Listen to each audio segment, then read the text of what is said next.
Oh, if we're gonna go straight into the depths of your soul, I definitely have a huge fear of failing. And so I always dreamed big. I knew I wanted to be somebody in life. What was your pivotal point where you're like, I need to remove myself from the environment that I'm in if I want something else, if I want something greater? At what point did that happen? It started off as, it was first Body by Jazz, then Fuerte Fitness by Jazz, then Fuerte Fitness, then Fuerte Movement. There is no supplement, there is no surgery that is gonna make you love yourself more. That's the reality. You know, so we have to look at what's regulating your nervous system. Is it worth it for yourself? I'm gonna cry. Welcome to today's podcast episode where we'll be diving into the world of health and fitness, culture, and personal transformation that Jazmin has been able to transform her life from pain into power. Jazmin. I like that. Pain into power. That's Thank you. Powerful. Yeah. Welcome to the podcast. I'm excited to be here. Amazing. Yeah. Thank you. So Jazmin, tell me something that keeps you up at night. Something that keeps me up at night? Oh, if we're going to go straight into the depths of your soul. I would probably say fear of failure. Damn. Yeah. I definitely have a huge fear of failing. The pressure of being the first in my family to achieve milestones, that keeps me up at night. It's a lot of pressure for 23-year-olds, but I'm blessed. I'm grateful. I love watching your growth, though. I love it. You've been there for a lot of it since last July. Yeah. Tell me about being the first in your family to achieve milestones. I think I used to be more shy about it. Like, I'd be like, yeah, you know, I'm first gen. No, like, now I'm so proud of it. I grew up, you know, in a family. They did the best they could to raise me, but we didn't really have a lot growing up. And so my parents migrated here in 2002 from Uruguay. And, you know, it's just, it can feel like a lot when you're young and, you know, you judge your parents and, you know, you question so many things like, why can't I have what other kids have, you know? And so being able to give myself those things now to like heal my inner child, to celebrate my inner child, that's probably my biggest milestone. Business, finances, that's all great, but it also starts with healing your generational bloodline, you know, like I want my future generation and, you know, my future family to be able to not struggle as much as my family did. And so I carry that pressure, or I carry that torch, you know, to want to be better. I like that. You didn't grow up in Orange County though, right? No. I'm originally from Jersey. So I grew up in Harrison, New Jersey. I had family in the Bronx. I had family in Georgia. My parents separated. So I had, you know, step parents. And I feel like it's really weird talking about my childhood. I feel like I've lived so many different lives. You know, for some of my childhood, it's Jersey, you know, parts in New York, parts in Georgia. It's so overwhelming. But yeah, I grew up on the East Coast most of my life. My childhood was mainly the South. And then I grew up in the city most of my childhood, adulthood. Yeah. What was that like? You know, I think, you know, especially you mentioned Orange County, I think sometimes, you know, people don't see the reality of how other people are living. I grew up in an underprivileged community, you know, a lot of it was really low economic status. A lot of us were going through our day-to-day. Our parents are getting by with a paycheck, you know, like I told you, trying to give us the best that they could. Yeah. But it's difficult because you grow up seeing a lot of things that maybe other kids didn't. And so I didn't live in a terrible neighborhood per se, but you know, there's a lot going on the outside, you know. You grow up seeing things that are normalized, and that was really difficult for me. It was a lot of like, just a lot of PTSD, a lot of trauma that I had to overcome later on as an adult. But it was definitely hard for me, for sure. Did you go to school there as well? Yeah, I did. I did elementary, middle, high school. I got to Jersey when I was 8 years old. So, yeah, I always talk about, it's just crazy how much education plays a role, like the biggest role in the development of children. You know, we spend 8 to 9 hours, maybe even more. You know, you talk about sports, you're talking about studies. And sadly, when schools don't have the right resources, when they don't have the right educators to motivate you, you know, that could hinder a child's growth. And so I always dreamed big. I knew I wanted to be somebody in life, you know, like I had a mother who let me dream big. She said, baby, you could be whatever you want to be. I love that. She said, you want to be an astronaut? Let's do it, you know? If it wasn't for my mother, I wouldn't have dreamed as big. Okay. But going to a school, a lot of these educators, you know, there's a lot of teachers out there that didn't get to accomplish their own dreams. And so they deflect on children, you know? Interesting.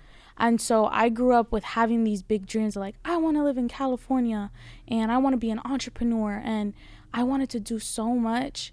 But a lot of educators, you know, I went to Harrison High School. A lot of these educators were deflecting all their pain onto children. You know, I dealt with educators that doubted where I would go in life. They told me to not go to California. They told me it would be the worst decision I'd ever make in my life. So I didn't go to college in California. I ended up lowballing myself going to a community college in Jersey because I listened to educators and I'm trusting them with my future. And so I think that's really painful to look back on that. I don't think I'd ever go back to like a high school reunion. don't think I could do that. Not curious? No, not at all. I think it's something that's going to take me a while to heal from. Like I'm 23 and I think it's still too painful to look back at those moments, you know. Like I'll just never forget them questioning like who I was going to become. And I think that's really painful because you obviously want to give back to your community. And I want to do everything for the kids, you know, not for them, but for the children there, because I know what it's like to be doubted, you know. And so I think it's really important, especially if you are an educator listening to this, understand the impact of your words on children.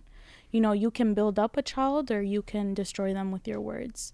And I think, you know, anyone going into that career path has got to be healed. Can't, like, no broken adults in the education system because it just breeds and develops broken children, you know. How do you feel you came out of school?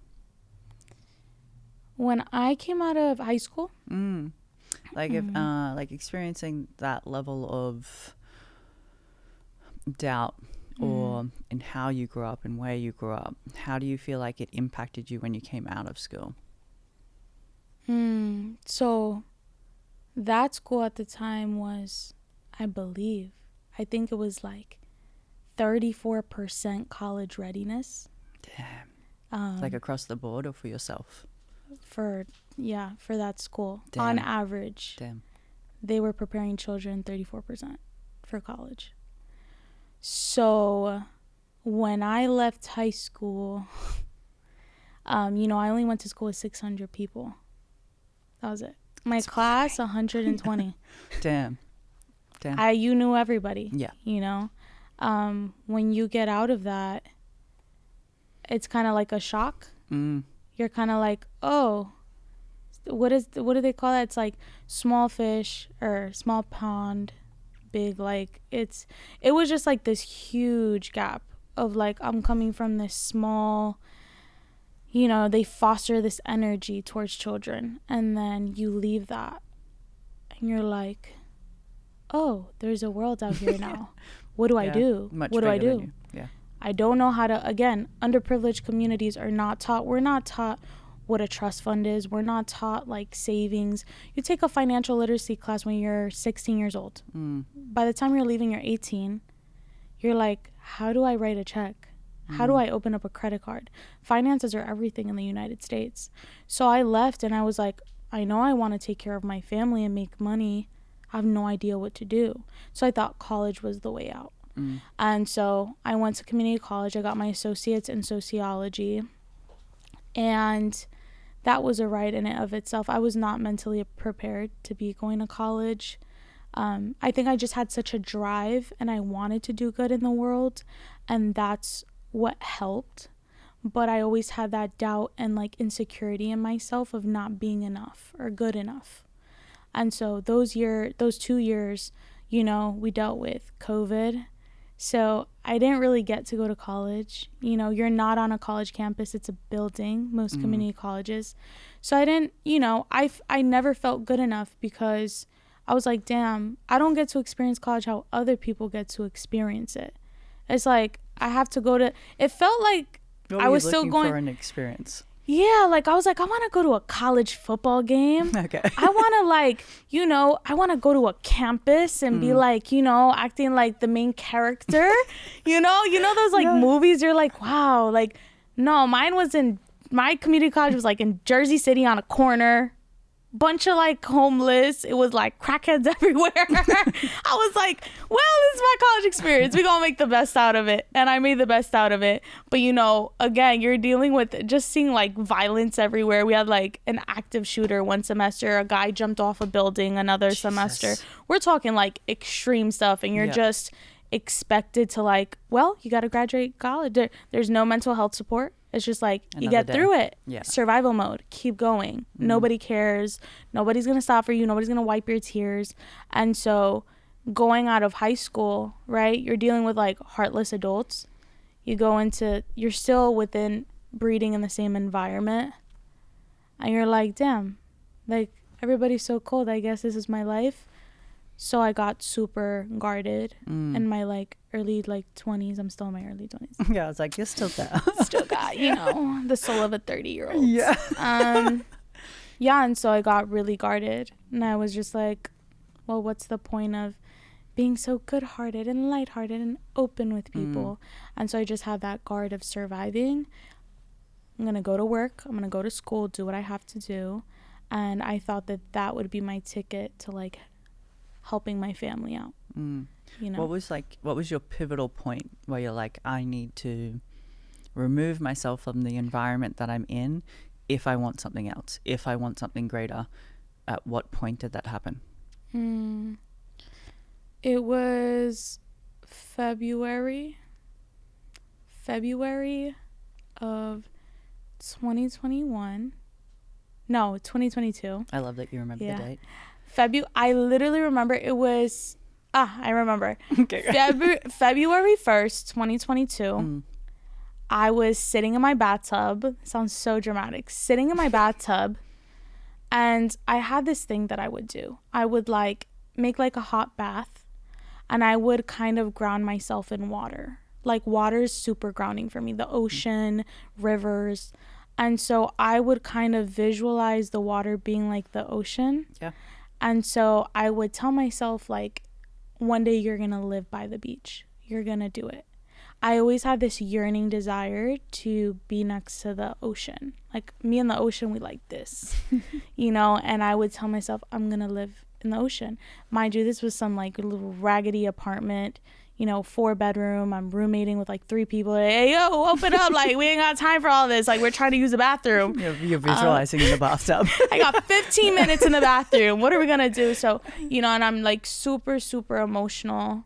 And I just remember like, I just had a breakdown. I was like, I can't do this anymore. It was like one of those winters that it was just rough. Yeah. And I can't do the cold. I hate the colds. It brings out a different beast, a different level of seasonal depression. And I was like, I can't do this no more. And I remember I called up. It was like I had done this college program when I was 17. So I knew I wanted to live in California because at the age of 17, I got into a pre-law program at Stanford. That's phenomenal. Yes, phenomenal. I wanted to be a lawyer. That was my job. That's not my job, but my dream. Yeah. I wanted to like advocate for undocumented immigrants. I wanted them to have equal healthcare rights, really be up, you know, and doing the work. I didn't want to just be protesting and another voice. I really wanted to do that. And so what happened was when I was 17, little did I know, I couldn't afford a program like that. It was like $4,000. And what I did was I wrote letters to people that probably had money in my community. Shout out to Larry Bennett. Never forget you. There were some adults that believed in me. This is like a handful. Yeah. And I said, well, there's going to be people who can help fund this or maybe believe in me. Yeah. And so I wrote letters and I'm like, I really want to go to this program. And I think there had only been one other person that ever attended Stanford in like school, in my school history. And so I was like, I really want to do this. It's cool. And so, you know, with their blessing, I talked to a couple of the, like, you know, they worked at the town council, you know, the town, and they helped me out and they believed in me. I remember they helped me get my first suit, and that was an extra small. The girl was skinny. And I remember going into, you know, the outlets. I couldn't like afford a real mall. I was like, I went into the outlets. I went into Banana Republic and I was like, I would like a suit. I remember it didn't like fit that good on me, but I thought it was like the baddest thing out there. You still had main character energy? I said, let's do it. We going to, And so I knew nothing about being a lawyer. I knew nothing about any of that. And so that summer, I'd never gone on a plane. I was 17 by this time. My mom was like, you're crazy. But she's like, whatever you want, mija. Like, I believe in you. And so I remember flying out, and it was the first time my eyes had been open. And I said, I knew it. Like, I knew there's something else out there, and I need to be here. And so obviously I felt, I mean, if you've ever seen Stanford campus, that thing is like made of gold. Like literally some of their walls are, I don't know, dude, but that I was like, I've this never is personally seen it. Oh, it's that thing. You like, I would probably make a trip out there just to see that campus. Okay. It was insane. And I said, oh my God, this is how maybe all the college campuses look. Lies. No, it's not how they look. And so my roommate, she ended up becoming one of my closest friends. She lived in Orange County. And so that's how I made that connection. And I remember her mom calling me after the program was done. We did 2 weeks. We learned, you know, how to do so many things within the law world. And so we had people that would present to us, and we would have to come up, you know, with a trial and all this stuff. It was really awesome. But fast forward, go back to Jersey. I was like, dang, it's not that nice out here. It's like, I need to get out the hood, man. I got to get out. And so I remember her mom called up and she was like, oh, I want to fly you out. My daughter, it's going to be like, it was like her birthday and I want to surprise her. I'm like, yeah, I know I went to Stanford thing, but I'm like a bit of a catfish. I can't really afford it.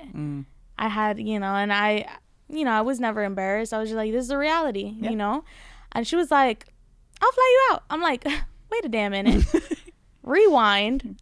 Elise, my roommate, she never flaunted money at me like a lot of the kids were in the program. It was a lot of like their parents had paid for it, and she never flaunted her money. Let's do it. Let's get it. And we booked that flight one way, not a round trip, one way.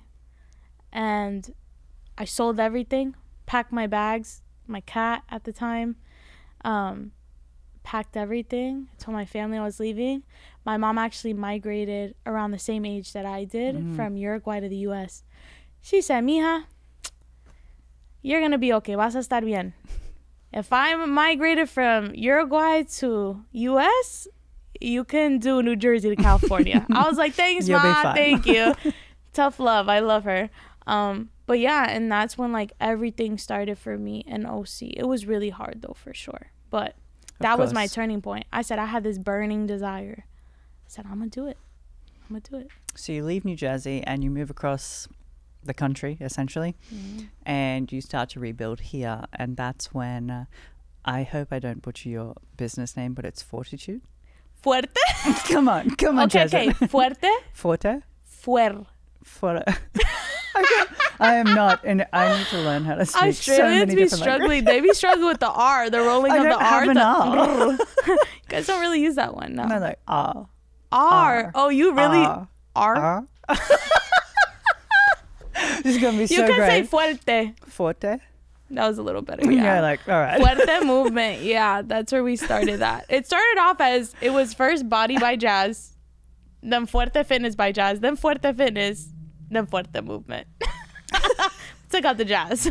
I was like, it doesn't need to be there. It's fine. What? How did it come about? It's probably a good question. Yeah. So I mean, the lawyer thing didn't work out. We're here, right? Yeah. I just realized the law world was just, it was not built for women. If we're being honest, it is so difficult to climb up the social ladder.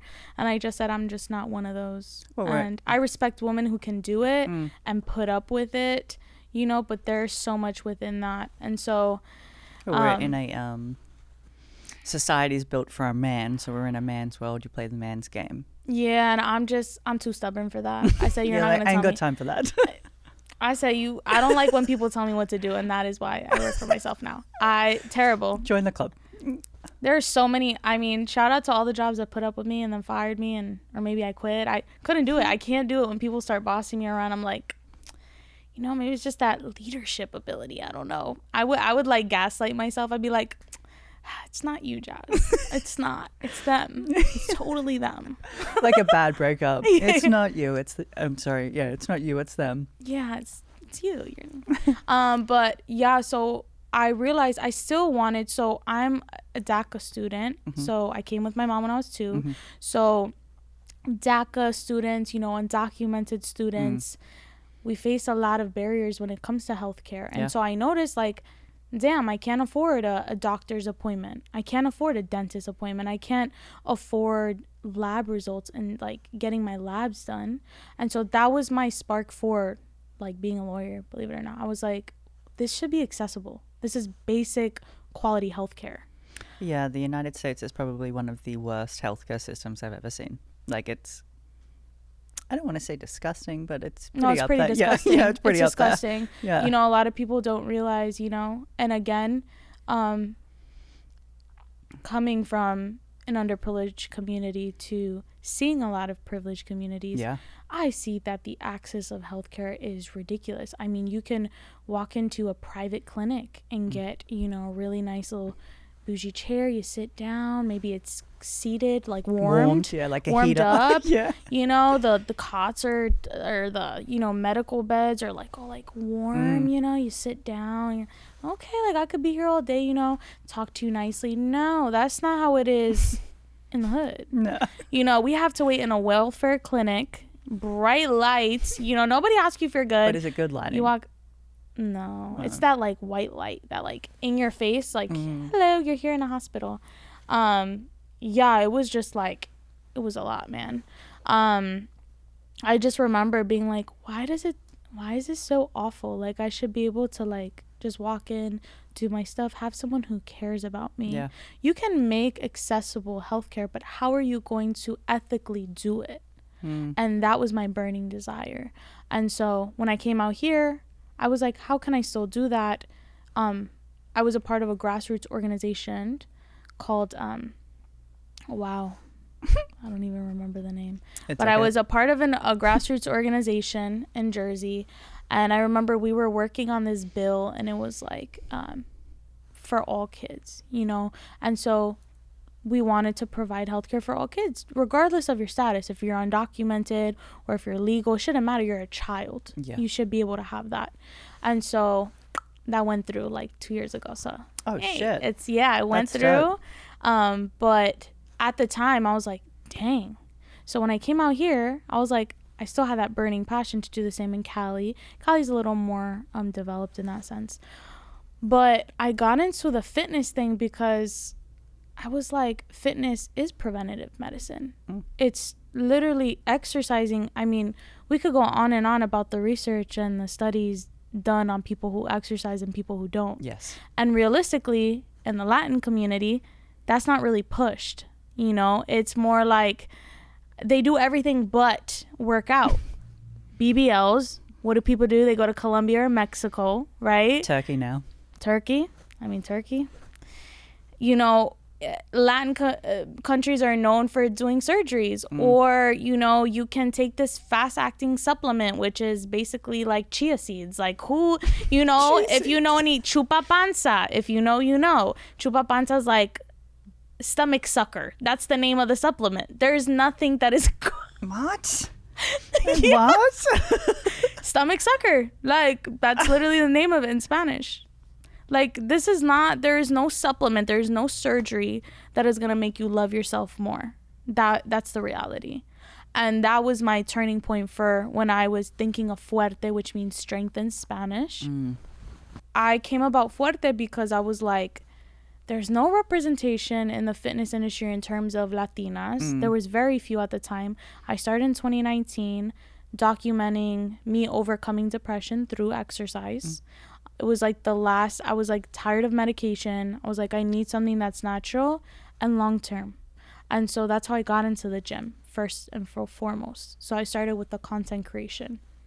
And then I said, how can I make something that's intentional and not just, I don't know. I didn't want to be another cookie cutter program promising you things that might not be true. So I was like, how can I create something that is sustainable and long term for people, but I'm still including my culture. Yeah. And so a lot of people told me it's not going to work out. Like, you can't mix, you know, Latino food with healthy food. That's just not a thing, right? And I was like, yeah, it is. Like, you can easily substitute so many different things. Or portion control. Yeah. And I'm like, yes, you can still have, you know, plátano and tostones. You don't have to fry it in canola oil. We can do avocado oil, right? Yuca. How many things are made of cassava now? You see all these different products in Whole Foods that have it. And I'm like, that's basically yuca. That's a traditional food that we eat, you know? I am very uncultured here, so could you explain to me what that is? So basically, like plantain, right? Plantain is super popular in a lot of South American and, you know, Central American foods. And so plantain, a lot of people are like, oh, we'll just eat potatoes. Listen, there might be, you know, there's some calories and stuff that goes into it depending on what your personal goals are. Of course. But a lot of things, you don't have to completely wipe out your culture. You know, you don't have to whitewash your meals. Yeah. A lot of people are like, oh, I have to eat chicken, broccoli, and white rice every day. Yeah, I feel like that's the bodybuilding. The bodybuilding world is not the same as the health and wellness world. And that's what people haven't quite grasped yet. I see it changing in social media now, but bodybuilding is not health and wellness. The fitness industry is not health and wellness. Exactly. And like, I don't know who needs to hear that. Everybody. But yeah, and even I've realized on my own platform, I'm like, okay, if I'm going to put something out there, right, I got to make sure I know what I'm talking about. You're never going to stop learning, you know, and I do believe that there's different trends and there's things that people love doing. One of them, running. I'm never going to run. You're never going to catch me doing a marathon, not doing it. I just want to clarify that. Not your thing. No. I tried doing it, you know. I bought the little Oakleys. I was going to say, I swear to God, I saw you running. You know, maybe somewhere in OC, you saw my little petite self. I don't look like a gazelle when I run. I look like a wounded deer carrying herself through the woods. I don't know. It just don't look right. I'm like, I'm not really built for that, but I support runners. Cute. So I bought the little glasses, the vest. You know, I was like, yeah, let's do it. And then. Not your vibe. No, not really me. Which is all right. So what is your vibe in terms of health and wellness? You know, I started off with the whole like everybody does, you know, push-pull legs. And then we're doing strength training and we're just using barbells. And then, you know, after like 2 to 3 years, I said, this is a little boring. It's getting a little repetitive for me. And so I was really big into, and at one point I wanted to do a show in bodybuilding because I was just like, well, everybody's doing it. I might as well do it. And then I realized that I'm like, that's not really my vibe. Like, what am I about? And so I started with mental health, went into the gym, and I would like put them both together. And then you live in Cali long enough, you learn about the word holistic. And you're like, what is this? What is this? word, and I start diving deeper into inner child work. You know, I started digging deeper into real deep mental health stuff. You know, how do you really heal the gut? How do you really heal your mind? You know, parasympathetic activity. You know, all these different terminologies that I'd never known, because again, I feel like this is more pushed on communities that are privileged. You know, you have more accessibility to naturopathic healthcare versus underprivileged communities that are kind of just given whatever they're given. So it's like, here's your welfare clinic, go get your vaccines, go eat some veggies, good luck. And I moved out here and I said, dang, there's a shift happening. You know, what is this where people can go in and, you know, they can just do a sound bath and take care of themselves, or have a spa day, you know, or do things like acupuncture, Chinese medicine, herbal medicine. And I feel like it's very gatekept. And I said, I never want to be that person. I need to share this with my community ASAP. And so I figured out, why don't I put holistic and fitness together and make something holistic fitness, right? And so I believe Fuerte movement, what we do is so different, because we take fitness and we don't just tell you to go lift some weights. We look at the internal and the individual person. You know, even for macros, a lot of trainers just give out macros, but are we really looking at other systemic stuff? Have you asked your client what their budgeting looks like? You know, have you asked them about the area where they live in? Have you asked them about environmental stressors and factors? You know, a lot of women, most of the women that I have trained, most of their inflammation and weight gain was environmental. It's not because they're not exercising or eating right. You know, so we have to look at what's regulating your nervous system. That toxic guy you've been with for 5 years, sorry to tell you, honey. Probably the problem. That's the problem. Probably your first problem. Let's start there. Let's start with, you know, what's not regulating your nervous system. I think you are correct, right? Most people jump straight to food and training. Let's adjust those and hope for the best. Let's take away food because it will put you further into a calorie deficit, when if you just stopped and be like, okay, I have internal and external stresses. Those external stresses could be work, family, relationships, whatever else. Internal are emotional, mental, the things that you've been through that you might not have dealt with.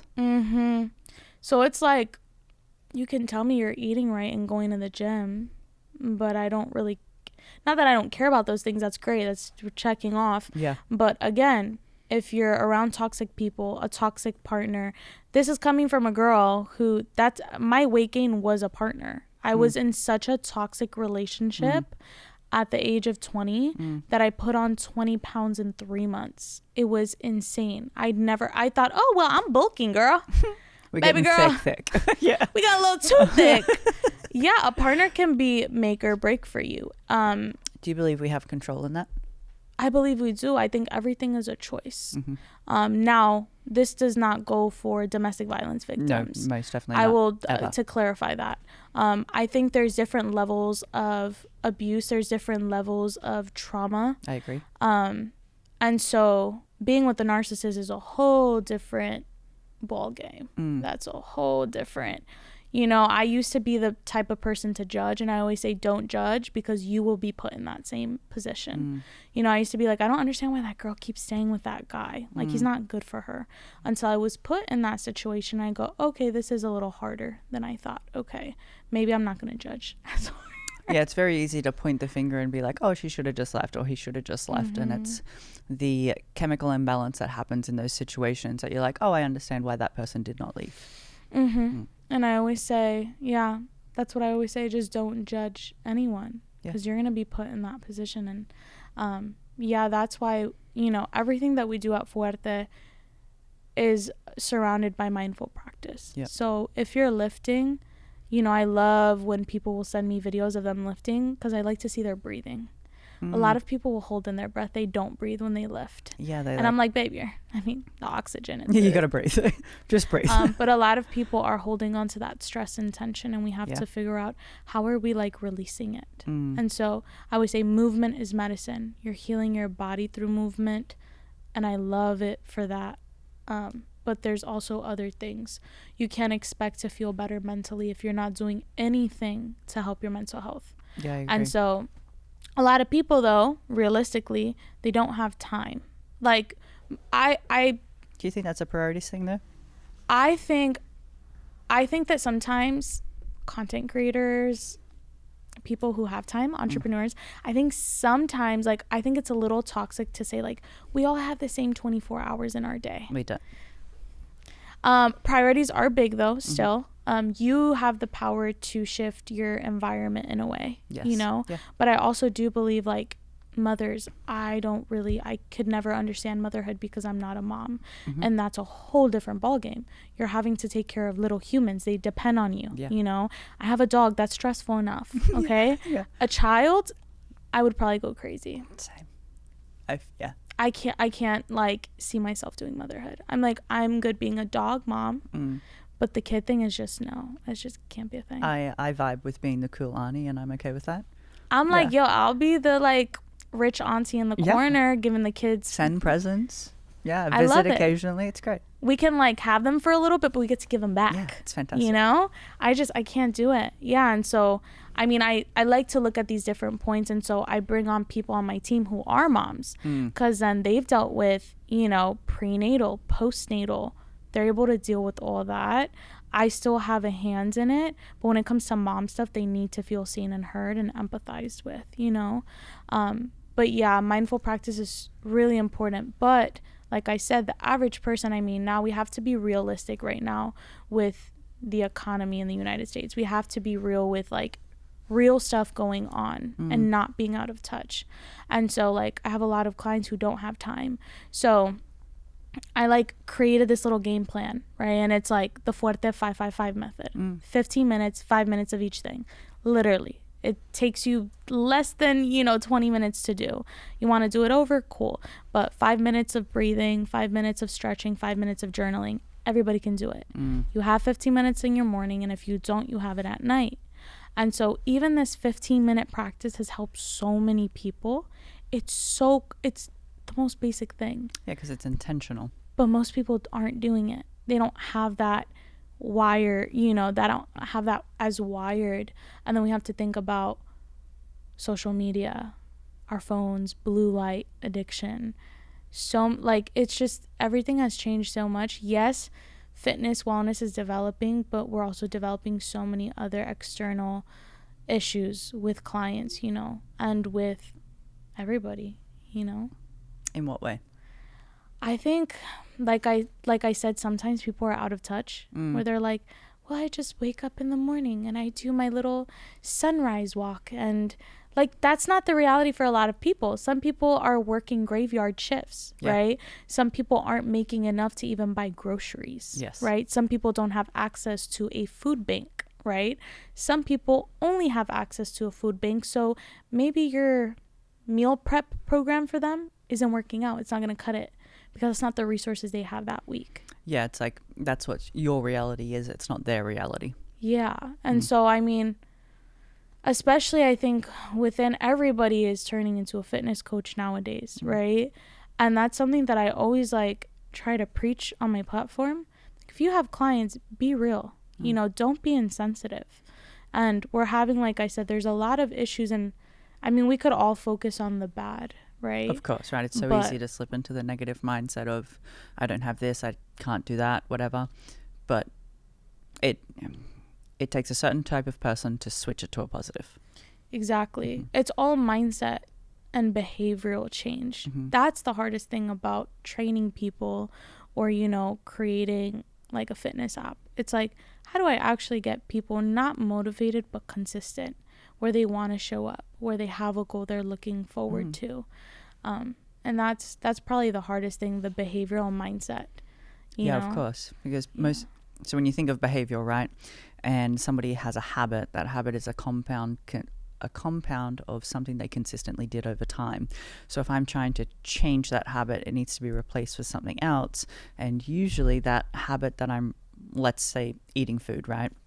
If I'm constantly eating food when I get home, thus binging, I have to replace that with a new habit. the new habit that I'm doing is probably not as fun as the original, or giving me the greatest dopamine hit compared to the new one that I have to do, which is where people can mentally find it hard. I think it's the addiction piece. Yeah. I think everything is just instant gratification nowadays. It's like, what's new, what's next, what can I digest in 30 seconds, you know, even with social media. Oh my gosh, make sure your reels aren't more than, I'm like, no, baby. If it's a minute, it's a minute. You want to stick through, you're going to stick through. I'm not making a 10-second reel. Like, that's insane. Why? Because people have, you know, it's just crazy to me. Attention spans. Yeah, like, damn. Of a goldfish.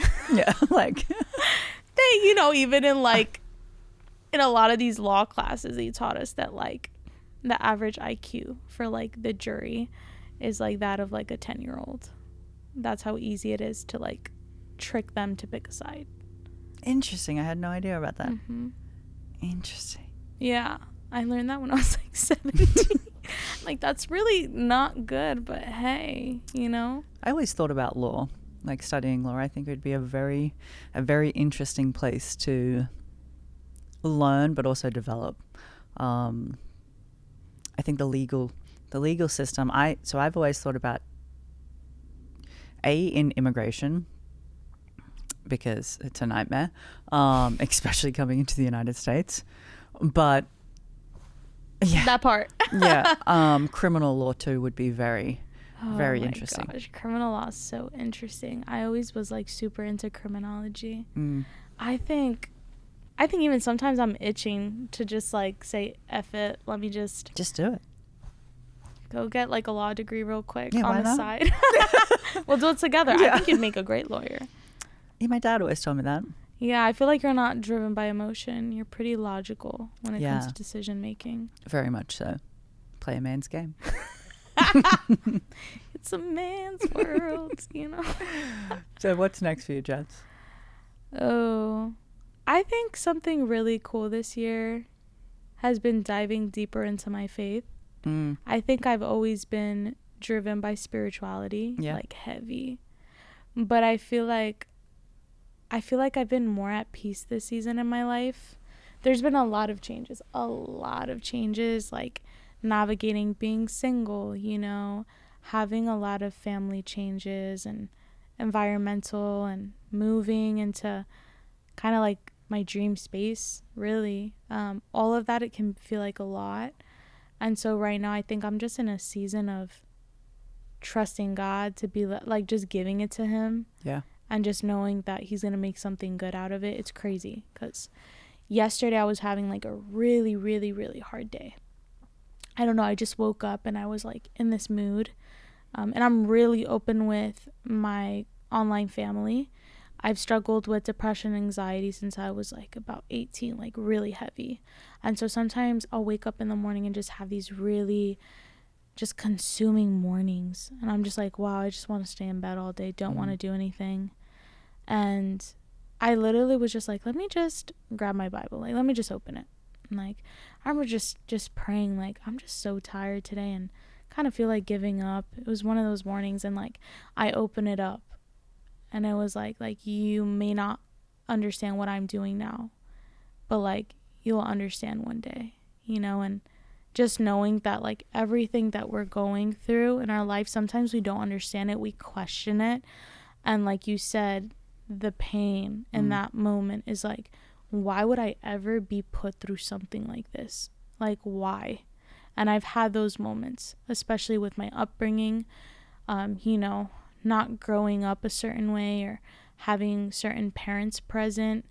I would always question it and say, why am I in so much pain all the time? Like, how is there someone there that loves me? You know, how's there a God? I've questioned at times. And then fast forward, where even doing something like this, like sharing my story, helping people, that's so crazy to me, because all that pain that I dealt with, all the humiliation, all the things that I thought would break me, like I get to stand here today and be like, that's my superpower. Like that made me who I am today, and that's what makes me different. And like, I stand in that power, and no one can take that away, because no one went through that with me but me, you know? 1000%. You're about to cry and I just want to hug you real quick. Yeah. Just a little. What type of pain have you been through? Since we're sitting here. Let's talk about the pain, man. I think being first gen, I think a lot of people try to forget or start a new life and not think about what they went through. There's a lot of successful first generation adults. But being first gen was so difficult because you're told no so many times. And you get to a point where you're like, why? Why do I keep getting told no? Why are schools denying me? Why don't I get to have FAFSA? Why don't I get to have any help with school, right? Why don't I have access to medical health care, right? Why don't my parents get to live a nice life in a nice house with some land? They're working paycheck to paycheck, working their butts off, burnt out. We're all sharing one room. Like, this is so much. And that's painful because, I always say, like, first gen kids, especially the firstborn with their parents, it's a different type of bond. You want to see your parents do good, and you can't do anything growing up, and thankfully my mom knew English. So she was able to help other moms in the community. But, you get humiliated for not having money in a lot of situations, right? Even something as small as, like, getting denied for a loan, getting denied to get a piece of furniture because, let's say your credit isn't amazing. Stuff like that, where maybe you see somebody, their parents walk in a Crate and Barrel, they pick something out and they just get it shipped. And you just think to yourself, like, that's so painful that my parents, like, I want to get my parent something like this, And so growing up with seeing your parents be so selfless and you want them to be a little selfish, that's painful. And my mom is one of the most smartest women ever. I don't say that just because she's my mother, but seeing that she's been limited because, we came here in 2002 and it's just been a journey for us. It's not easy for someone who's older to just go back to college, and so now I'm helping my mom in finding herself again. I'm not putting your business out there, Ma, okay? But I'm gonna help her find herself again. And there's so many women like my mom, a lot of mothers that came here, and they have so much potential, untapped potential. And so I guess that was my first heartbreak, having to see my parents be limited to things. I saw my stepdad work valet for 7 years, 8 years, 10 years. And he's a very smart guy. And having to see him kind of have to just, that's really painful, when their potential. And so that's why I go back to, like, my upbringing with school, because a lot of us are put into this generational cycle. You're not good enough, you're not going to make it. And they put you in this category. And you have to fight that. You have to, like, break through and be like, no, I'm going to do something different. And that's really painful. And I'd probably say the worst other pain is heartbreak. Heartbreak is really freaking hard. I don't think anybody talks about that. I think a lot of women will, like, want to be strong and, like, I'm a strong, independent woman. Like, no, girl, I'm not strong and independent when I'm heartbroken. I am independent, but I am independent, but most definitely not if I have a man in my life. Like, I want to do the work. Like, you do you, and I'll stay over here and do nothing. No, I think you are right. Heartbreak is one of those things that people don't necessarily, I don't like to talk about it. Like, it's uncomfortable. Thanks for bringing it up, Jazz. It's uncomfortable. Let's talk about it. Let's talk about it. We're here now. Flip the switch. It's uncomfortable, and it's like admitting that, for me, it's admitting that somebody else, somebody else that I, let's say, was completely vulnerable with or opened or let in is no longer there. And it's kind of like for me, because I went through a divorce, it's like they died, but they didn't, because technically they're still there. So you mourn a person or grieve a person that you know is logically and in every essence still very much alive, but not in your reality anymore. And it is very painful. So painful. I literally, the mourning someone that's still there, that's that part.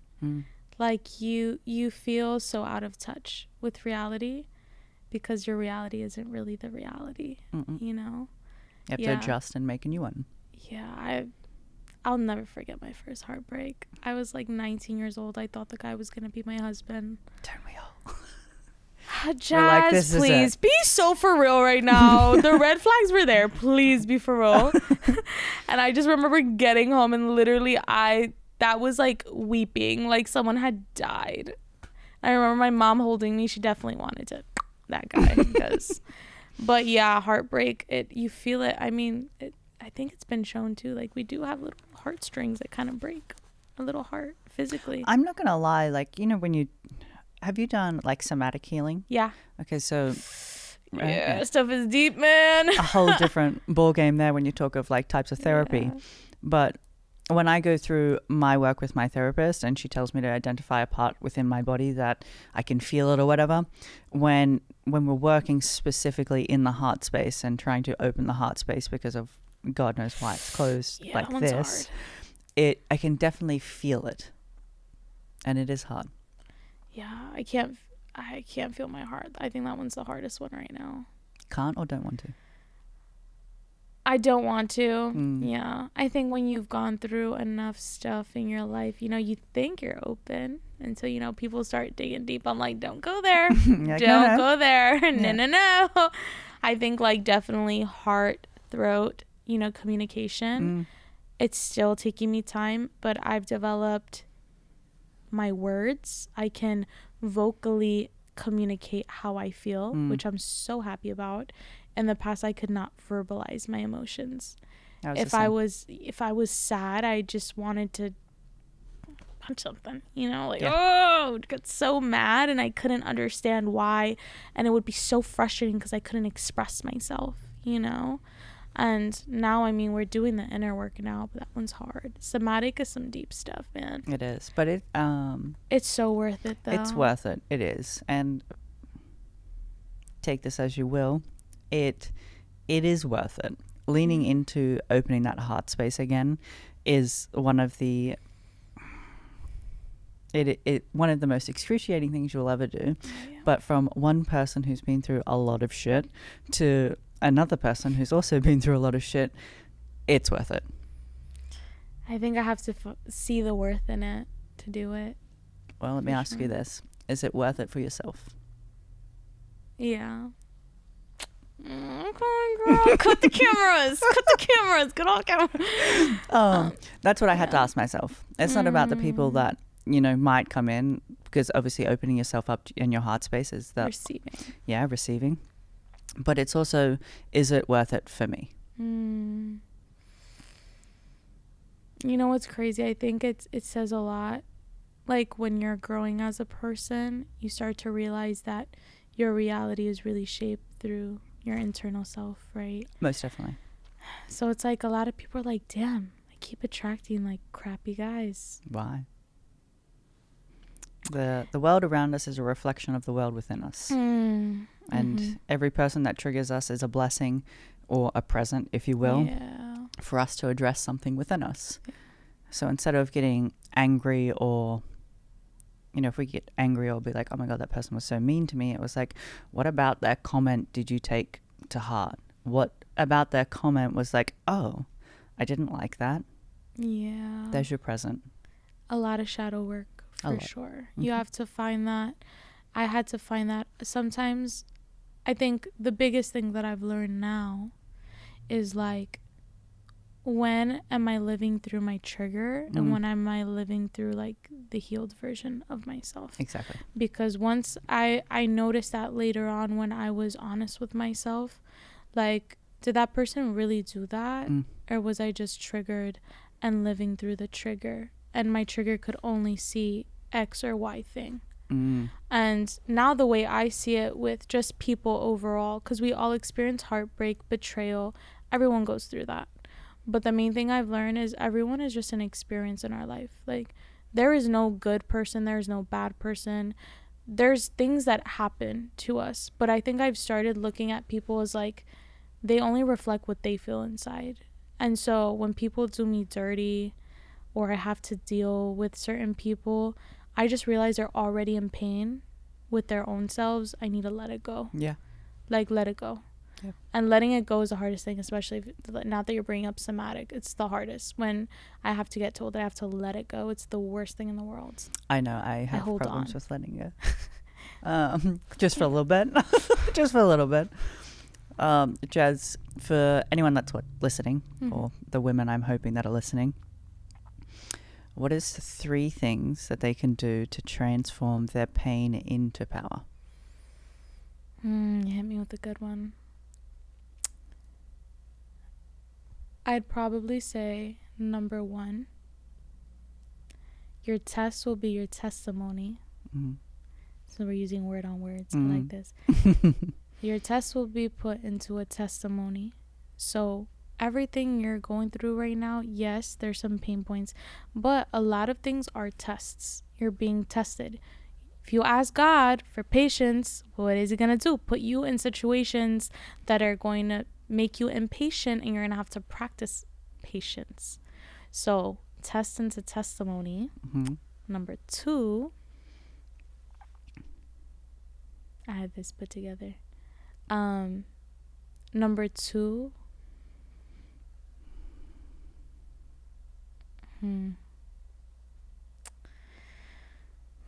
biggest thing is forgive and let go. You're gonna find so much freedom, and you will find power in forgiveness, regardless of what that person did. Like we were saying, every person is carrying their own pain and burdens. Let it go. Because the more you hold on to that hurt, that pain that you went through, the more you will be victimized by it.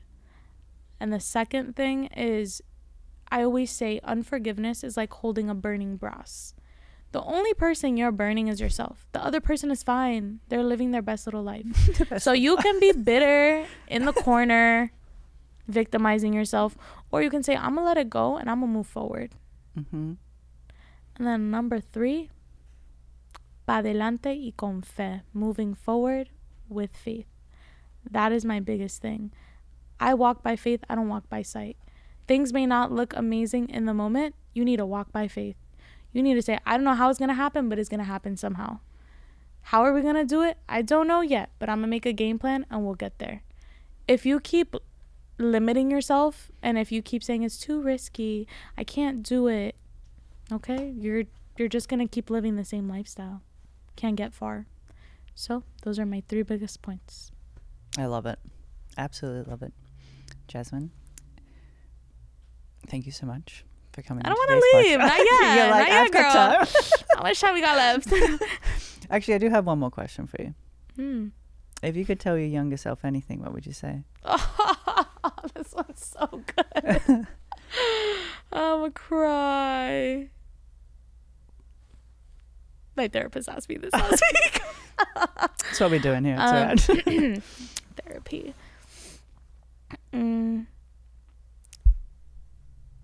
You aren't responsible for what happened to you, but you're responsible for your healing. I love it. Healing and growth. And it's okay to mess up along the way. You don't need to know what you're going to do next. You don't need to have it figured out. Beautiful. Thank you so much, Jess. And we look forward to the next one. I'm going to hug you after this. I don't know. I know you don't really like hugs. No one will hear it, but we're going to hug afterwards. Thank you so much. Thank you. Thank you so much for listening, guys.